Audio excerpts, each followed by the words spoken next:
Hello everybody. Welcome to the fourth session of The Lion, the Witch, and the Wardrobe, Narnia Camp with Signum Academy. I'm grateful for everyone who is here and listening. I'm looking forward to this next session. So I tried something a little bit different today for my screen sharing purposes. So let's see if it works any better. Here we go. How about that?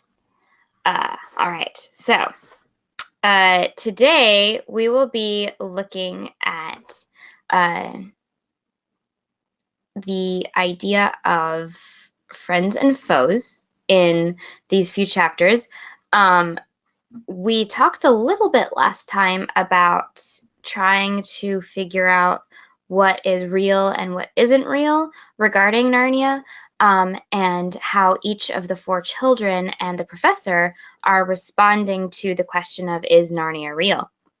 And so in today's session, we're going to see how the four children enter Narnia and have to do a similar process for figuring out if people are friends or foes in Narnia. Because as we have seen, not everyone in Narnia is a friend, but not everyone is a foe either. So there's a big wisdom issue that we get to address today a little, and hopefully throughout the rest of the book. So let's dive into the story. So first, we're going to look at the children entering Narnia at last, right? We have seen Lucy come in and try to convince people that Narnia is real. We've seen Edmund come in to Narnia and then lie about it, much to Lucy's dismay. And today, we get to see the whole wonderful truth come out as the four children enter Narnia. All right, so as we have done with the other people who have entered Narnia, Lucy and Edmund, we're going to look at Peter and Susan's approach to the wardrobe. Why are they getting into the wardrobe? What are their attitudes going into the wardrobe? These sorts of questions. And then we're going to ask how they respond to Narnia. Are they going to respond like Lucy did, or like Edmund did, or something completely different? And then we're going to look briefly at how Peter and Susan respond to Lucy, because as we know, they have had a bit of a confusion and conflict about whether or not Narnia is real. So we'll see what comes of that in this first little bit of what we're doing today. All right, so first, how do Peter and Susan respond to Narnia?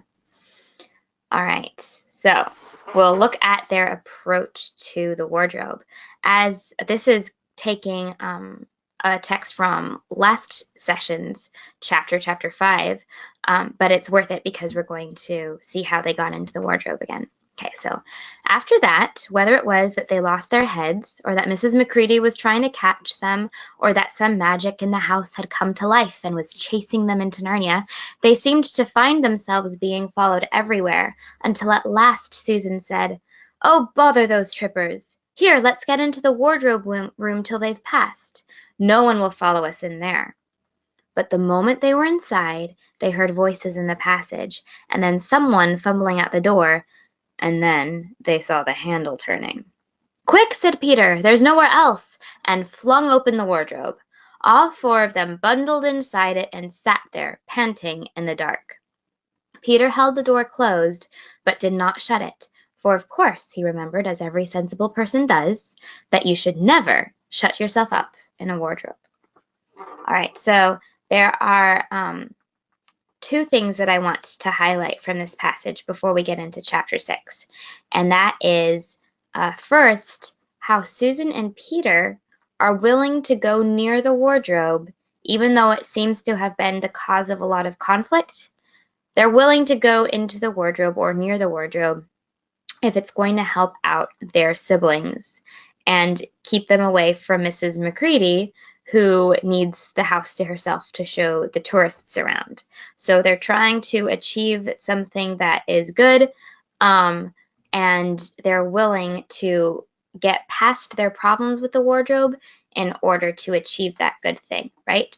We also see Susan and Peter taking their proper positions as the older siblings of the sibling crowd. So they're guiding this chase throughout the house, trying to get all four of them to the right place at the right time.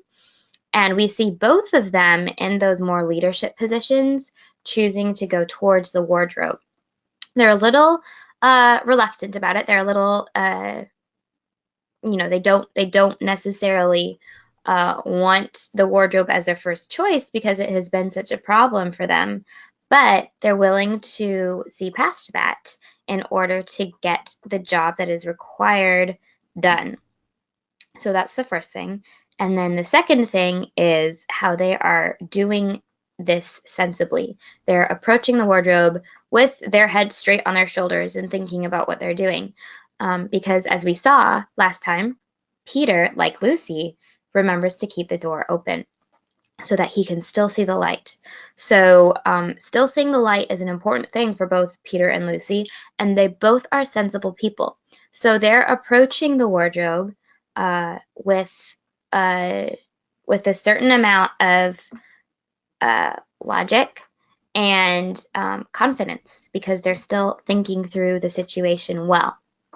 Okay, so we are seeing with Peter and Susan getting into the wardrobe a bit more of a positive approach than we saw with Edmund. Their reasons for getting into the wardrobe aren't exactly the same as Lucy's, but it's still a healthy process getting to the wardrobe. Whereas for Edmund, remember, Edmund wanted to go into the wardrobe in order to tease Lucy and make life even more miserable for her than he already had. So we get to see a little bit more of the children's characters and how that affects their Narnian journey. If you see any more similarities or differences between how Peter and Susan get into the wardrobe versus how Lucy or Edmund got into the wardrobe, please email me or type into the question box whatever you see, because I'd love to hear what you think. All right, so now why they got into the wardrobe, we're going to be looking at how they got into the wardrobe and how they got into Narnia in general. There's something sticking into my back, said Peter. And isn't it cold, said Susan. Now that you mention it, it is cold, said Peter, and hang it all, it's wet too. What's the matter with this place? I'm sitting on something wet. It's getting wetter every minute. He struggled to his feet. Let's get out, said Edmund. They've gone. Oh, said Susan suddenly, and everyone asked her what was the matter. I'm sitting against a tree, said Susan, and look, it's getting light over there. By Jove, you're right, said Peter, and look there, and there, it's trees all round, and this wet stuff is snow. Why, I do believe we've got into Lucy's wood after all. And now there was no mistaking it, and all four children stood blinking in the daylight of a winter day. Behind them were coats hanging on pegs. In front of them were snow-covered trees. Okay, so Peter and Susan have just had the reality of Narnia hit them in the face. They have come across trees in a wardrobe. Now, we all know that that doesn't normally happen. They found snow, and they, especially Susan, comes to realize what's going on. They're sitting up against a tree, and she sees light on up ahead. So one of the first things she notices after the wet and the tree and the cold is the light, and they move toward the light. So that's another element that keeps being the same. All of them start looking for the light as soon as they find it. But what's really interesting to me about this passage is how Peter says at the end of their discovery of Narnia that we just read, he just says simply, why, I do believe we've got into Lucy's wood after all. So it's this simple belief in what has just happened. He, like Lucy, has come to see that Narnia is real, and he doesn't go about trying to figure out if what he's experiencing is real or anything. He's able to just trust that this is what's happening and realize that this is Lucy's wood, that she has been right all along, and he says it matter-of-factly, he says it openly, and he seems to be pretty happy about it. So there could have been a lot of different responses to Narnia from Peter. He could have tried to pretend that it wasn't happening, or try to be sulky about it, like Edmund was. But instead, he just is happy to see that Narnia is real. And I wonder if the professor's talk with Peter and Susan before helped prepare them for this moment, which, as we saw in the last session, I think it did. And I would be really interested to see how you guys think the professor's talk with Peter and Susan prepared them for this moment, because neither of them put up a big fuss about the fact that Narnia is real. They're able to just realize that it is, because there was no mistaking it anymore. There they are in Narnia. And so we see a good approach to the wardrobe, and we see a good attitude in response to Narnia once they get in. So now we have to go to our third question. How do Peter and Susan respond to Lucy? I'm wondering if you have any thoughts about how Peter and Susan responded to Lucy as soon as they got into Narnia, if you read this part before coming to this session. But it's very, very different from how Edmund responded to Lucy when he found out that Narnia was real. Remember, in a previous session, we saw that Edmund used that strange phrase of making it pax. He wanted to make peace between Lucy and himself, but he wasn't willing to really do the right thing to do it. Now we see a real apology on the part of Peter and Susan, especially Peter. So Peter turned at once to Lucy. "I apologize for not believing you," he said. "I'm sorry. Will you shake hands?" "Of course," said Lucy, and did. That was so simple.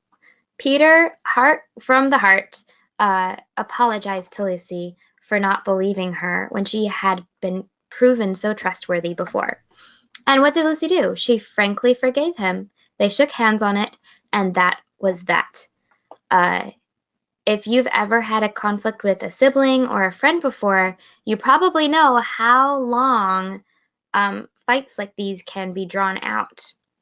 So I think it's very interesting and a great example to see how both sides here, Peter and Lucy, were able to come to see what was real and be humble enough to say, yeah, this is what's real. And Peter apologized and Lucy forgave. And you know what? We hardly hear about this for the rest of the book or the rest of the series.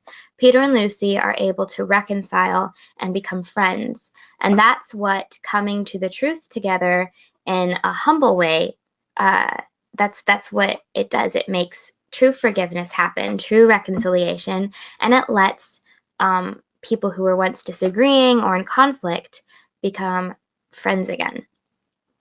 And not just friends, but they get to do things together, right? So now they have a friendship that's stronger and able to face more things because they have gone through this process of reconciliation. That was really, really quick because everybody had a good attitude about it. So as we see, the very next line is Susan saying, "And now, what do we do next?" They're able to do something next because they've decided to stop fighting. And so now the stage is set for the rest of the story. "Do," said Peter. "Why, go and explore the wood, of course." "Ah," said Susan, stamping her feet. "It's pretty cold. What about putting on some of these coats?" "They're not ours," said Peter doubtfully. "I'm sure nobody would mind," said Susan. "It isn't as if we wanted to take them out of the house. We shan't take them even out of the wardrobe." "I never thought of that, Sue," said Peter. "Of course, now you put it that way, I see. No one could say you had bagged a coat as long as you leave it in the wardrobe where you found it. And I suppose this whole country is in the wardrobe." They immediately carried out Susan's very sensible plan. So we see again Peter and Susan being sensible, right? They are approaching Narnia well, and they're thinking through each situation as it comes with a confidence and an ability to move forward because of the way they're thinking.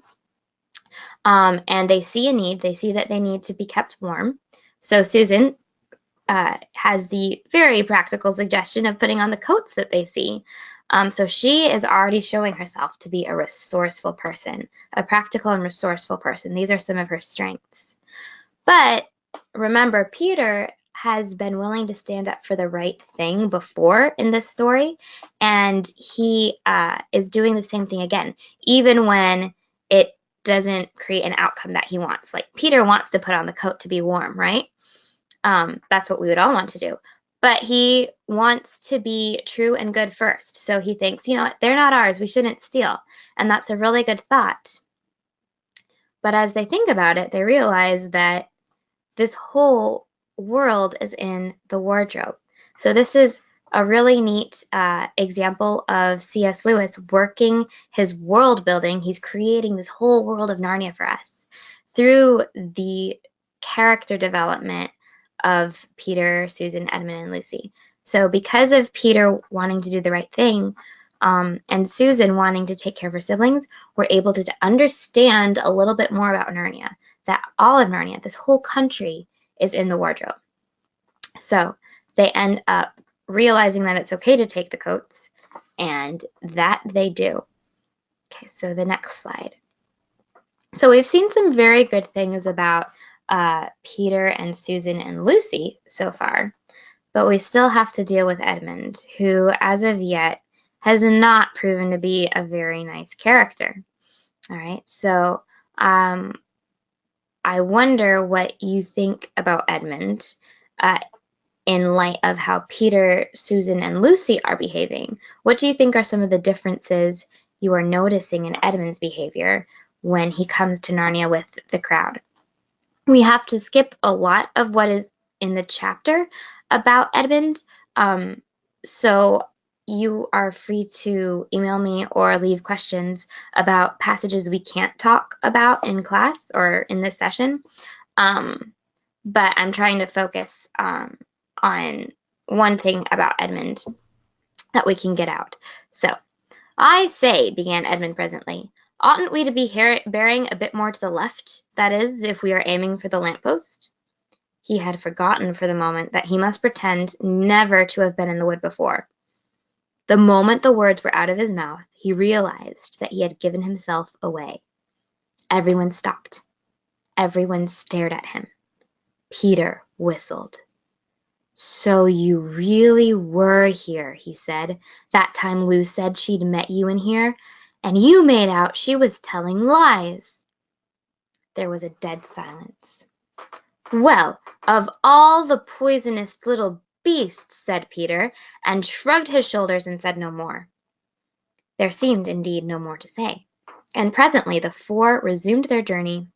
But Edmund was saying to himself, I'll pay you all out for this, you pack of stuck-up, self-satisfied prigs. Where are we going anyway? Said Susan, chiefly for the sake of changing the subject.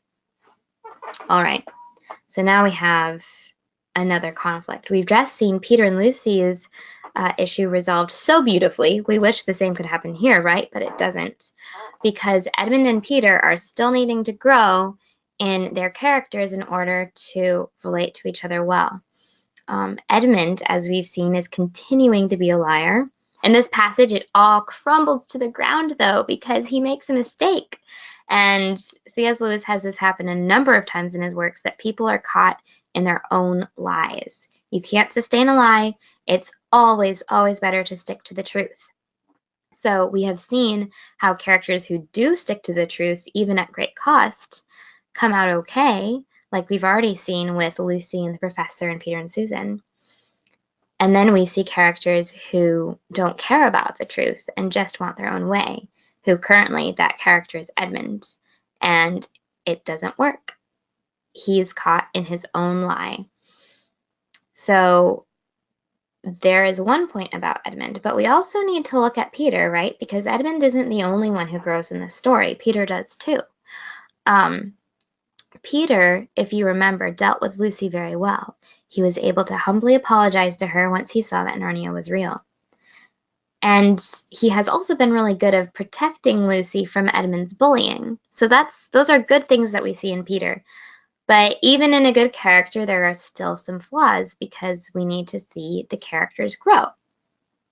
And so here we're beginning to see what I think is a bit of a character flaw in Peter, where he is willing to take care of Lucy, but he is not reaching out to Edmund in a way that could help Edmund realize his problems or see how it's affecting others and come to a better place of reconciliation. Instead, we have Peter just calling Edmund a little beast. In fact, he's kind of responding to Edmund the way that Edmund would treat Lucy. So we see that there is no resolution here. Edmund and Peter are still really mad at each other. Now, did Edmund do a very bad thing? Of course he did. He lied and he was mean and he made the weeks miserable for Lucy leading up to this moment. And he also made the weeks miserable for Peter and Susan, who had thought that Lucy was going crazy. So it's not that Edmund is at all in the right here. He's very, very wrong. But we also see Peter not responding to that wrong in the right way. He just can't take it. He's upset. He doesn't reconcile with Edmund the way that he did with Lucy. And we're going to see the outcome of that in the story. And we also see a nice parallel with Susan, who before, remember when we see Peter and Lucy reconcile, the next thing that happens is Susan says, "What are we going to do next?" Susan does the same thing here, right? She's seen the little tussle between Edmund and Peter, and she's trying to move on to the next step. "Where are we going anyway?" said Susan, chiefly for the sake of changing the subject. So we will see that they do get on their way and they do leave this conversation, but Susan here is trying to cover up a bad job. There hasn't been reconciliation, so the effects of her taking them on to the next step is actually going to do more harm than good. So this is something that happens a lot, again, in the Chronicles of Narnia, is that there are uncomfortable relationships that require reconciliation, and sometimes that reconciliation happens quickly, and it's good, and it's a good example to us. But other times C.S. Lewis lets the relationship be bad for a while, lets people do the wrong thing on both sides of the conflict in order to show a bad example, an example of what happens when you don't make it important that you reconcile with the people around you. And so here we're seeing an example of that. The relationship between Peter and Edmund is going to be very difficult and cause some very difficult things as the story goes on. So we get to learn from both the positive example of Peter and Lucy and the negative example of Peter and Edmund and realize that it's always better to stick to the truth, it's always better to stick to the good, and it's always better to try to make real peace that comes through reconciliation instead of just deciding to not talk about it and move on, right?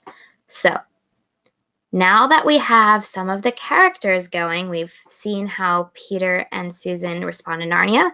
We've seen how Peter and Susan respond to Lucy. Both of those things are very hopeful. So we're hopeful for the rest of the story. We're still unsure about Edmund, but that's part of the story, right? Now we get to the real Narnia chronicle of this book. What is the story that is going to happen to the children when they enter Narnia? What is the adventure they're going to go on? So they decide to go back to Mr. Tumnus's cave, of course, because Lucy would want to see her friend again. All right, so here we are. But something terrible happens when they get to the cave. The door had been wrenched off its hinges and broken to bits. Inside, the cave was dark and cold and had the damp feel and smell of a place that had not been lived in for several days. Snow had drifted in from the doorway and was heaped on the floor, mixed with something black, which turned out to be the charred sticks and ashes from the fire. Someone had apparently flung it about the room and then stamped it out. The crockery lay smashed on the floor, and the picture of the fawn's father had been slashed into shreds with a knife. So, horror of horrors, the children come to Mr. Tumnus's cave to find it completely destroyed, burnt out, and ransacked. This is not the Narnia that Lucy wanted to bring her siblings to, but this is the Narnia they get. And that is what sets off this story. So, once they enter the cave, they explore, and they find a sheet of paper that helps to explain a little bit more of what's going on. So rightfully, Peter reads out the following words. The former occupant of these premises, the faun Tumnus, is under arrest and awaiting his trial on a charge of high treason against Her Imperial Majesty Jadis, Queen of Narnia, Chatelaine of Cair Paravel, Empress of the Lone Islands, etc. Also of comforting her said Majesty's enemies, harboring spies, and fraternizing with humans. Signed Morgram, Captain of the Secret Police. Long live the Queen. All right. The four children have just found this very scary piece of paper in Mr. Tumnus's cave, which tells them that Mr. Tumnus has been taken by the Queen's secret police, Mogram, the captain. So Mr. Tumnus is under arrest or kidnapped or something. Whatever it is, he is not in a good place, and he is under control of the Queen, the person whom Edmund met, and the person whom Mr. Tumnus called the White Witch, who was trying to get Mr. Tumnus to kidnap Lucy. So we have a very bad feeling about this. We see that her name is Jadis. So if you ever want to know a fun fact about Narnia, we know that the White Witch's name is Jadis. Remember that. She's calling herself Queen of Narnia, and all the rest of the titles that go with that. And she is extremely upset with Mr. Tumnus for having any sort of a relationship with Lucy. She says it in a lot of different ways in this note, specifically fraternizing with humans. That comes up again in the story. Fraternizing just means having a friendly relationship or a brother-sister relationship with someone. So basically, she's very, very angry at Mr. Tumnus for having been friendly to Lucy and taken her back home instead of taking Lucy to her. So Mr. Tumnus is in trouble on Lucy's account, and that is very important for the thought process of the children afterwards. As we see, the children have just come across this note. This is the story that they have been given, and this is what they think the story is about now. Who is the Queen, Lou? Said Peter. Do you know anything about her? She isn't a real queen at all, answered Lucy. She's a horrible witch, the White Witch. Everyone, all the wood people, hate her. She has made an enchantment over the whole country so that it is always winter here and never Christmas. I wonder if there's any point in going on, said Susan. I mean, it doesn't seem particularly safe here, and it looks as if it won't be much fun either. And it's getting colder every minute, and we've brought nothing to eat. What about just going home? Oh, but we can't, said Lucy suddenly. Don't you see? We can't just go home, not after this. It is all on my account that the poor faun has got into this trouble. He hid me from the witch and showed me the way back.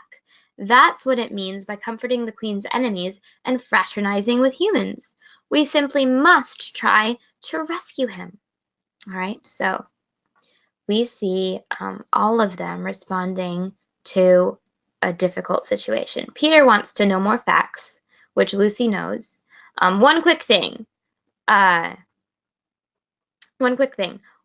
do you think that Jadis is a nice person? So far we've seen probably not, but here we have seen over and over again that the Queen, who is the White Witch, has made it always winter and never Christmas. Okay, now somebody who makes something always winter and never Christmas is probably not going to be the best character in the story, right?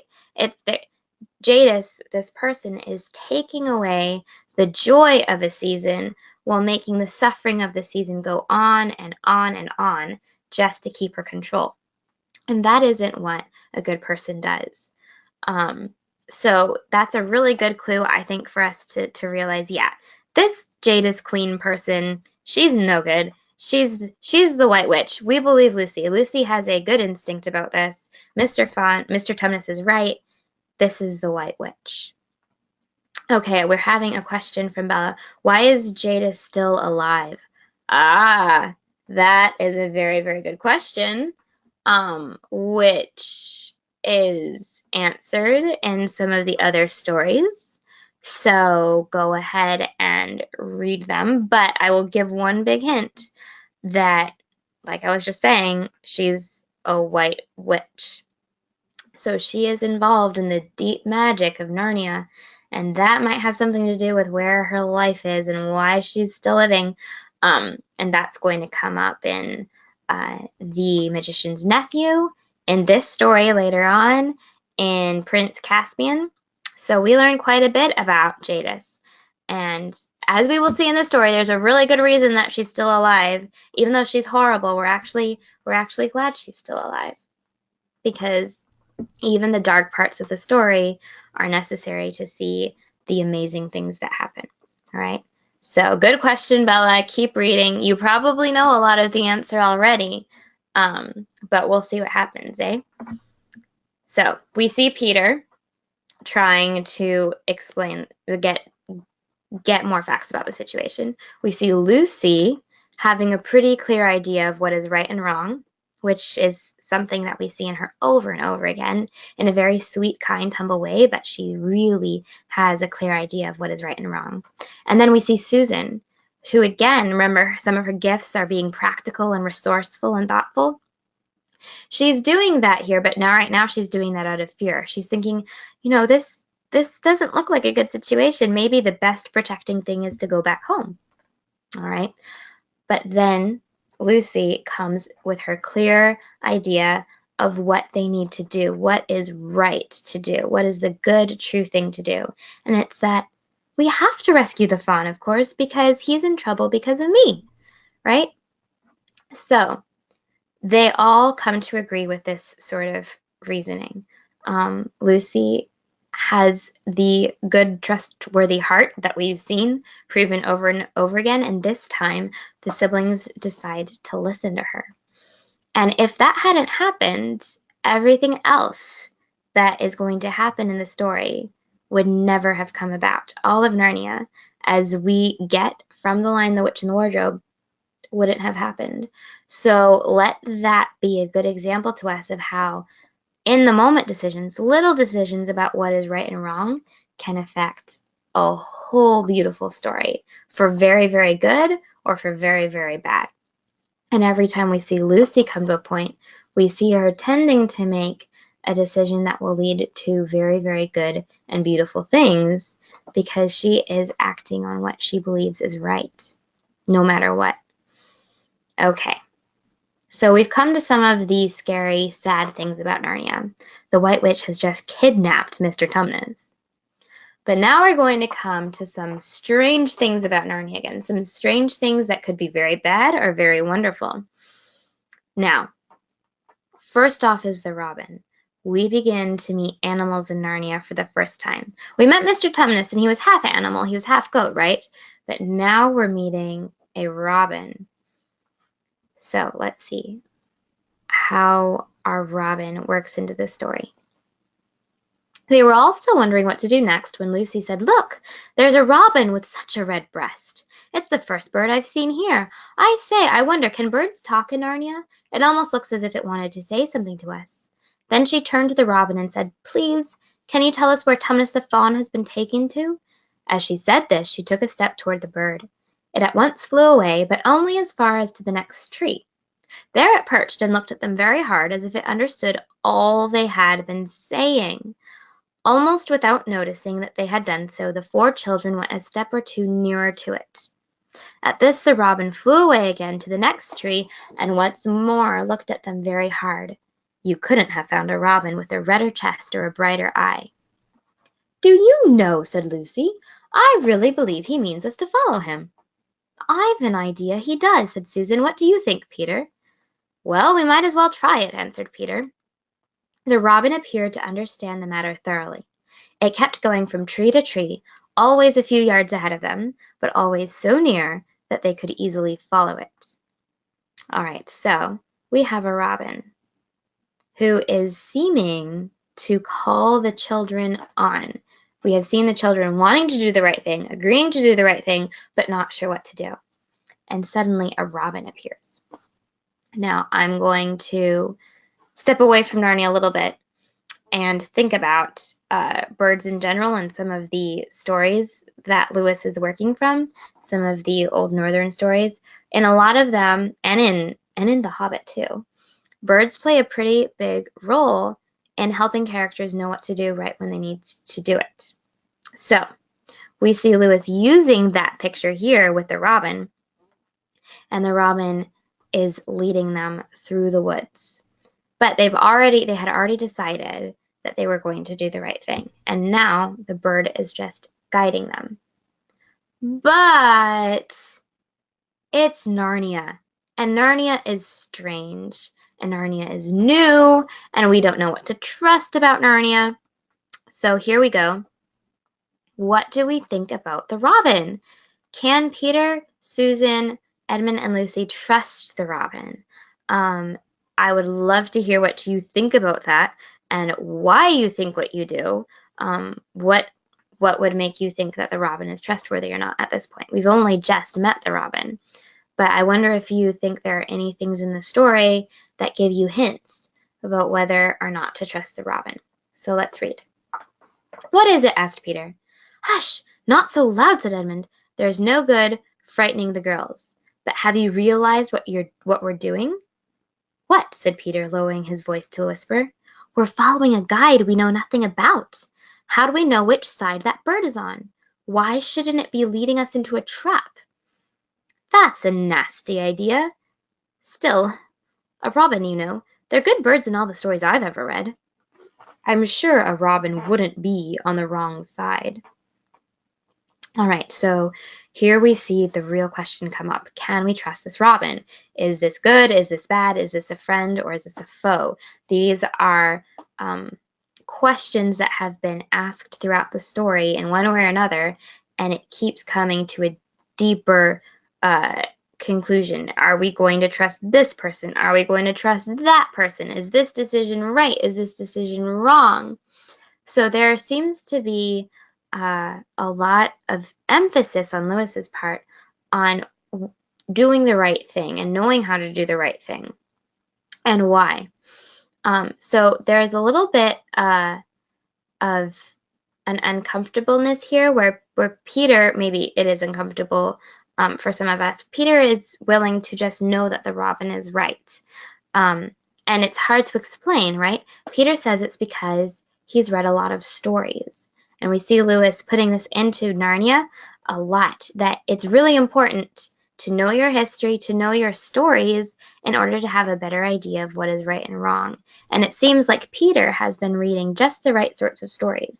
So that's a good encouragement for us to keep reading the right sorts of stories. But it also, what Peter says here, tells us that for Lewis there is a right and wrong, and he doesn't go about telling us exactly how we know that it's right or wrong. It seems to be an open question that we have to keep pushing into Narnia to find out. How do we know what's right and wrong? So far, we've seen people who are trustworthy and trying to align themselves with what is right and good. We've seen them make good decisions. So that's a good clue for us. But we still don't really understand it all. What is right, what is wrong, and why? Still, Peter is deciding to trust the robin. But Edmund is still asking some really big questions. If it comes to that, which is the right side? How do we know that the fawns are in the right and the queen, yes, I know, we've been told she's a witch, is in the wrong? We don't really know anything about either. The fawn saved Lucy. He said he did, but how do we know? And there's another thing, too. Has anyone the least idea the way home from here? Great Scott, said Peter, I hadn't thought of that. And no chance of dinner, either, said Edmund. All right. So, we see the question of right versus wrong come up again. Who to trust? Is this a friend? Is this a foe? And Edmund is asking these questions. He's taking some of the things that that the four children are believing and making Peter really doubt it, or at least trying to make Peter doubt it. So far we've seen, at least I think that we've seen, that the Queen really is not a good person. She's done some very bad things to Edmund, very bad things to Mr. Tumnus, and she's done very bad things to Narnia in general by keeping Christmas away and winter forever. And we also see Peter coming with similar logic, responding to Edmund with, "The fawn saved Lucy." The fawn saved Lucy, that's a person that we can probably trust. He's showing himself trustworthy. So we see a lot of evidence of the Queen's behavior and character and the fawn's behavior and character. And of course, we're going to trust the one who is doing the right thing, which in this case is the fawn. But Edmund won't take that. Remember, Edmund is under the White Witch's spell. He ate that Turkish delight, and he's not thinking straight. He's not thinking according to what is right and true anymore. He has always been thinking according to what he wants. And what he wants is more Turkish delight. So he's throwing in a lot of doubts to Peter's leadership. And he's using some real issues, like food. They don't know where they are and they need food. Are these real things? Yes, they're real things. But Edmund is using this to cast doubt rather than to find some solutions and build up the crowd. Edmund is just trying to get his own way. So we keep moving, though. So Edmund is having some of his own solutions go on in his mind. He doesn't like the situation. He wants to be going to the White Witch, and he's willing to put a ton of doubt in Peter's head in order to do so, but he's also raising some real concerns. So Peter is left with some real problems that he needs to find real solutions for. But he, again, has been willing to trust the right side, the fawn, and the robin, rather than trusting another side to try to get his own way. So Peter is on the right track, even though he doesn't know what the next step is. But just like what happened with the robin, when they were on the right track and didn't know what to do when the robin appeared, now we have Peter on the right track, not knowing what the next step is, but a guide appears. Mr. Beaver. He is our second full-blown animal that we meet in Narnia. So, we see, for the sake of time, I'm going to go over this slide quickly. Basically, they have to chase the beaver through the woods, and they come to him. The beaver is being a little bit, not shy, but he's making sure that they all remain quiet, right? They're chasing him to a thick part of the wood. So Mr. Beaver is actually leading the children to a safe place to talk. And then the question hits again about Mr. Beaver. Is he good or is he bad? It wants us to go to it, said Susan, and it is warning us not to make a noise. I know, said Peter. The question is, are we to go to it or not? What do you think, Lou? I think it's a nice beaver, said Lucy. Yes, but how do we know, said Edmund. Shan't we have to risk it, said Susan. I mean, it's no good just standing here, and I feel I want some dinner. At this moment the beaver again popped its head out from behind the tree and beckoned earnestly to them. Come on, said Peter, let's give it a try. All keep close together. We ought to be a match for one beaver if it turns out to be an enemy. So this is a point in the story where they make a decision that they're not really sure what the best way is, but they have a problem. Lucy seems to think it's going to be okay, and everybody except for Edmund seems to think it could possibly be okay, because worst comes to worst, they're going to stick together and protect themselves against what comes. So they decide to take a step into the unknown, but they're going to do it well because they're going to do it together. All right. So that sometimes is their answer to the question of, is this good or bad? Is this person trustworthy or not? And then we see that their risk-taking is a good thing. If it comes to talking about sides, said Edmund, how do we know you're a friend? Now we see Edmund keep on asking this question. How do you know? How do we know? How do you know this? Over and over again when he is just trying to put a wet blanket onto what the four children are doing. He's not offering any solutions. He's not really trying to understand the situation. He's just putting off any possible solution with, how do we know?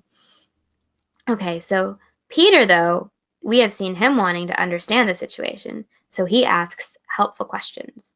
Not meaning to be rude, Mr. Beaver, added Peter, but you see, we're strangers. Quite right, said the Beaver. Here is my token. With these words, it held out to them a little white object. They all looked at it in surprise, till suddenly Lucy said, "Oh, of course! It's my handkerchief, the one I gave to poor Mr. Tumnus." "That's right," said the Beaver. "Poor fellow, he got wind of the arrest before it actually happened, and handed this over to me. He said that if anything happened to him, I must meet you here, and take you on to—" Here the Beaver's voice sank into silence, and it gave one or two very mysterious nods. Then, signaling to the children to stand as close around it as they possibly could, so that their faces were actually tickled by its whiskers, it added in a low whisper, "They say Aslan is on the move. Perhaps has already landed." Okay, so we have just seen that the Beaver is proving to be on the right side because he had a token of friendship. He was able to give Lucy's handkerchief back to her that she had given to Mr. Tumnus. So we see that Mr. Tumnus trusted the Beaver so much that he was the last person he talked to give this handkerchief and entrusted the handkerchief to Mr. Beaver. So we're seeing this trust being passed around, and it's from one trustworthy person to the next. And Mr. Beaver, in that chain, is a trustworthy person, and he has proven himself willing to go out amidst this wood of spies in order to keep his promise to Mr. Tumnus. And if that isn't a trustworthy act, I don't know what is. So the children are going on the right track. They're asking the right questions, and they're being led to the right place. So far, that has landed them with Mr. Beaver, who brings up a character, Aslan. Now, do any of you know who Aslan is? If you've read this story before, you probably do. How do you think the children must have felt when they first heard the name Aslan? How did you feel when you first heard about Aslan? I'd love to hear those stories in an email. But here, C.S. Lewis gives us a really interesting description. We're going to read through it, and I just want you to hold that in your brain, because we're not going to be able to talk about Aslan a lot in this chapter. We'll have to save that for another session. But what happens here is really important to understand the four children's characters and to understand Aslan's character. All right, so now a very curious thing happens. None of the children knew who Aslan was any more than you do, but the moment the Beaver had spoken these words, everyone felt quite different. Perhaps it has sometimes happened to you in a dream that someone says something which you don't understand, but in the dream it feels as if it had some enormous meaning, either a terrifying one which turns the whole dream into a nightmare, or else a lovely meaning too lovely to put into words, which makes the dream so beautiful that you remember it all your life and are always wishing you could get into that dream again. It was like that now. At the name of Aslan, each one of the children felt something jump in its inside. Edmund felt a sensation of mysterious horror. Peter felt suddenly brave and adventurous. Susan felt as if some delicious smell or some delightful strain of music had just floated by her. And Lucy caught the feeling you have when you wake up in the morning and realize that it is the beginning of the holidays or the beginning of summer. All right, so we see that Aslan, the name of Aslan, draws out a response in each of the children's hearts, and that the response lines up pretty well with the character that we've already seen in each of the children before. So Edmund, he responds in horror. He's had a very, very sorry story up till now, and now his response to Aslan is horror. But for Peter, it made him feel brave and adventurous. It made him feel a little bit more able to be that leader that he has been being throughout the story. Susan felt some very delightful, some very practical things float by her. Smell, music, things that she can sense and enjoy. So Aslan speaks to her that way. And then Lucy's response, of course, is beautiful because Lucy responds in rest. She feels like hearing Aslan's name is like waking up after a long term and realize that the summer holidays have begun. It's just total rest and delight in Lucy's part. So hold those thoughts in your head for next time, because clearly Aslan is an important character, and clearly we're going to see how the children's characters change and respond to who Aslan is. But back to the story. We're talking about Mr. Beaver for the rest of this session. And we come across Narnian hospitality. So through this whole time we've been asking, is this person trustworthy? Is this right? Is this wrong? Is this a friend or is this a foe? So it's fitting that we end with a scene of hospitality on the part of the beavers. So Mr. Beaver leads the 4 children safely through the woods to his beaver's dam, where there is Mr. Beaver and Mrs. Beaver. So let's see what happens. "Here we are," said Mr. Beaver, "and it looks as if Mrs. Beaver is expecting us. I'll lead the way, but be careful and don't slip." So they arrived to the house. "Here we are, Mrs. Beaver," said Mr. Beaver. "I've found them. Here are the sons and daughters of Adam and Eve." And they all went in. The first thing Lucy noticed as she went in was a burring sound, and the first thing she saw was a kind-looking old she-beaver sitting in the corner with a thread in her mouth, working busily at her sewing machine, and it was from it that the sound came. She stopped her work and got up as soon as the children came in. "So you've come at last," she said, holding out both her wrinkled old paws. "At last! To think that ever I should live to see this day! The potatoes are on boiling, and the kettle's singing, and I dare say, Mr. Beaver, you'll get us some fish." All right, so we see the children approaching Mr. and Mrs. Beaver and being welcomed with hospitality, with excitement, with joy, with food, with everything that Peter, Susan, and Edmund were worried about. Where are we going to stay? Where are we going to have food? This has all already been provided them by the very kind beavers. And we see that it was all ready for them. The beavers had been expecting and hoping that the children would arrive. So we're beginning to see that maybe this story is a little bit bigger than just 4 children rescuing a captured fawn. There is a bigger story going on here, where there are things behind the scenes happening just in the right sequence to get the children where they need to be. But that does not put to one side the need, our practical needs, right?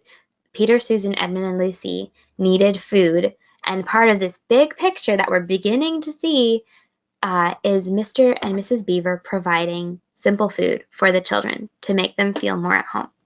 And that's a big part of hospitality, right? There was a jug of creamy milk for the children, Mr. Beaver stuck to beer, and great big lump of deep yellow butter in the middle of the table, from which everyone took as much as he wanted to go with his potatoes, and all the children thought, and I agree with them, that there's nothing to beat good freshwater fish if you eat it when it has been alive half an hour ago and has come out of the pan half a minute ago. And when they had finished the fish, Mrs. Beaver brought out unexpectedly out of the oven a great and gloriously sticky marmalade roll, steaming hot, and at the same time moved the kettle onto the fire, so that when they had finished the marmalade roll, the tea was made and ready to be poured out. And when each person had got his or her cup of tea, each person shoved back his or her stool, so as to be able to lean against the wall and give a long sigh of contentment. So, what do you think about this passage makes it so happy? I remember when I first read through the books, and then when I watched the early BBC movies, and then when I watched the newer movies, the beavers scene at this point was always one of my favorites. I loved to see Mr. Beaver and Mrs. Beaver be so kind and hospitable to the four hungry, cold, tired children. So I'm curious as to what you think is a happy part of this passage. I wonder if you feel the same way that I do. Just the idea of having fresh baked marmalade rolls and fresh fish and good food and warmth. It all seems so very cozy.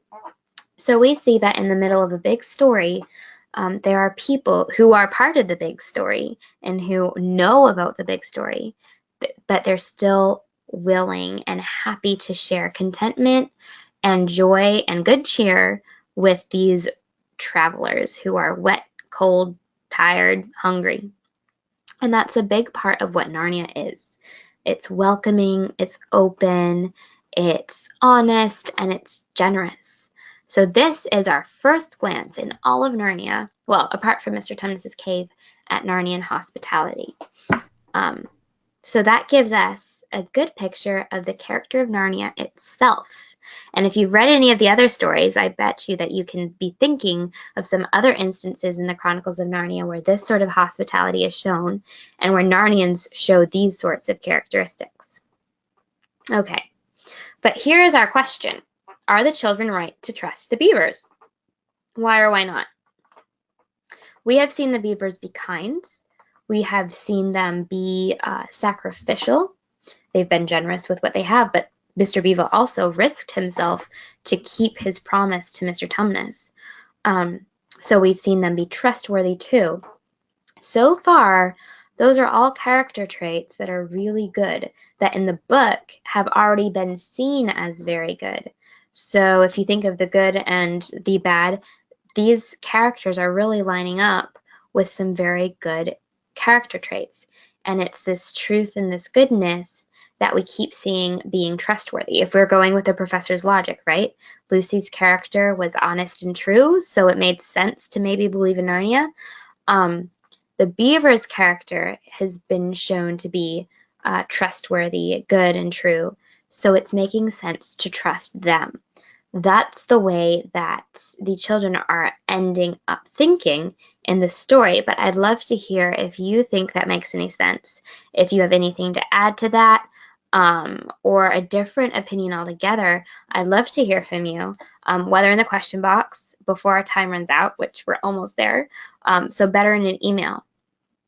And here's a very, very happy picture, drawing of the four children. So this is, we see Peter, Susan, Edmund, and Lucy with Mr. and Mrs. Beaver in a very, very cozy house by the beavers. Okay? Now, this is going to set us up for our next session. We've come to a better understanding of how to respond to Narnia, of how to figure out who is a friend and who is a foe. And that is letting us, now that we've got some of those basic ideas down, those basic principles of right and wrong, good and bad, trustworthy or not, we have the tools to jump into a story that is way bigger than any of us could have thought at the beginning of The Lion, the Witch, and the Wardrobe. Right, Ruth? Okay, we'll see. Ruth is telling us that we will see in the end that they are trustworthy. I think that we have a pretty good